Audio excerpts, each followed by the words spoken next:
Okay.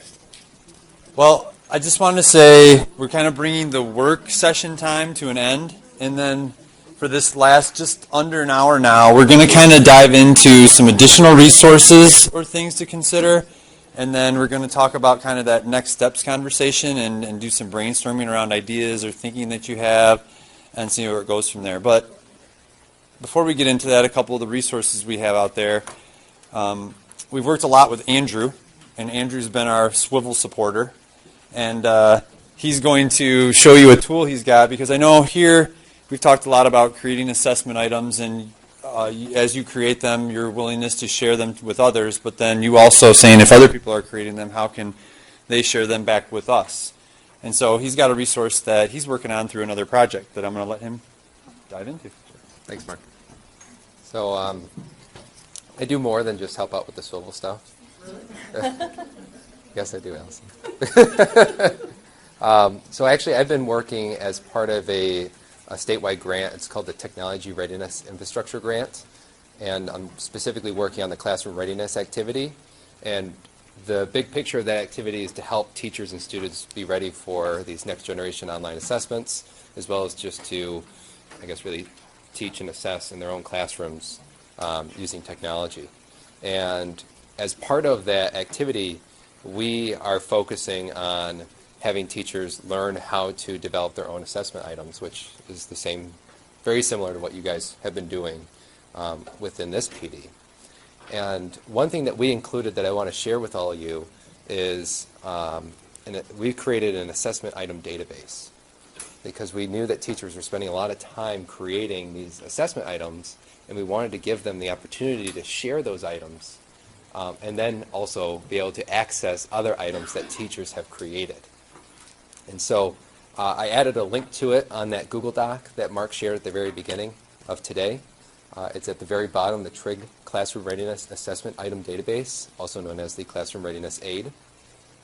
And so if you go there, it looks like this. It's very plain. It doesn't look pretty, but it's functional. We're working on pretty for year 2. So when you're in, you can create your own account just by going over here to the right-hand side and click here to register. You don't have to do that right now. I'll give you some time to play around within the database. I kind of want to just show off, I guess, really what it is and what you can do with it. So I'm just going to log in under my account. Again, not pretty, but functional. When you get in, it just sends you right to an item list page, which has all of the assessment items that are in here. And the teachers that are working within that activity that I talked to you about, they're just now getting into the module that goes into this. So right now, it looks like we have at least 300 assessment items. I imagine that's going to blow up very soon, and we'll probably have 500, or we're actually supposed to have more than 1,000 assessment items in here. So as time goes on, you'll find more and more stuff. And you can go in and add your own items, but you can search for other items as well. And I'm not going to guarantee that we're going to find anything with what I'm going to search for, but I guess, is there a specific... Okay, so we want math. I didn't have to get any more specific than that. So I want math, and I assume we're going to do Common Core math. Is there anything else? So we still have the old standards in here as well, and we have Next Gen too. So we want math. What grade level? Third grade. Ooh, I wonder if we have anything. Okay. So we have some stuff for 3rd grade, but it's not rated yet.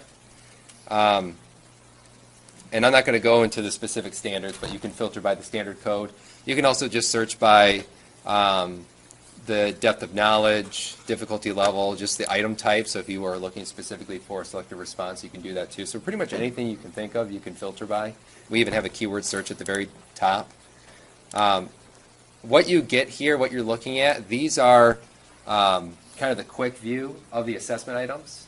So we have teachers add in a description about their assessment item.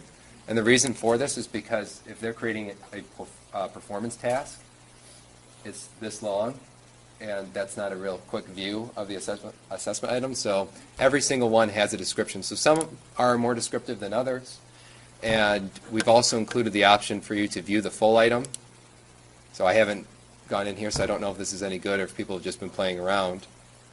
So here's the assessment item. They have their description, what standard it relates to, the depth of knowledge. They linked it to Bloom's as well. I know we didn't do that here. Their perceived difficulty level of the assessment item, the type of assessment item, so this is selective response, how many points they would say it's worth, any resources that are included with the item, which there aren't any with this. It's just kind of a problem, a single sentence or 2 sentences. So then they actually have the question, the answer choices, it looks like, and then the answer key, which this is selective response. They just have the one option. So this is one item. It's not rated at all, so you can actually go in and rate these items. This is probably something that's new. I don't know if it's of the best quality. My math people here could tell me if it's good or not. But that's just an example of one of the items in there. And another thing you can do too is you can curate an assessment from these assessment items. So I can grab this assessment item and then create a new assessment, add it to that, or add it to my other assessments. These won't be assessments that I can deliver to students, but it's really just putting all those assessment items together that I can then add into my own online assessment tool or put into my assessment that I might give through paper and pencil.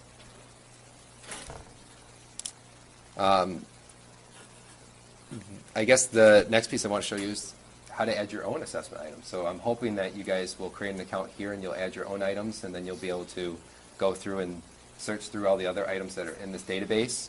When you create your account, you'll just see at the top there's add item. You'll just go in. You'll pretty much just copy and paste the information from the table that you've been working on the past couple days. I know there's some things in here that you guys didn't necessarily work on, like Bloom's, and there's a chart in there that you can maybe try to figure out where the Bloom's matches with your DOK level. So that's something that's required right now. It actually won't even be in there in a couple of weeks. So, oh, I just closed the window that I wanted. But I just wanted to show that off to you guys because I wanted to give it to you guys as an opportunity to add your stuff and see what others have been working on, because this is something that I think is happening all across the state, that teachers are learning how to create their own high-quality assessment items that they can deliver in an online format. And this is really the venue that we want to use to share those items. So that way you don't feel like you have to create every single assessment item for every single assessment that you deliver with your students. So I think we're going to, Mark, how much time do I have? I have another 10 minutes. So let's take maybe 10 minutes for you guys to explore the database so you can create an account. And then you can add in your item, or maybe just search what's on there. Again, I really encourage you to add your item. No one's going to judge you. You can get rated on it, but that's really just so others know, and I guess you know, how other people view your assessment item. So why don't you guys take 10 minutes, and then we'll come back and transition to another nifty thing that we've been working on.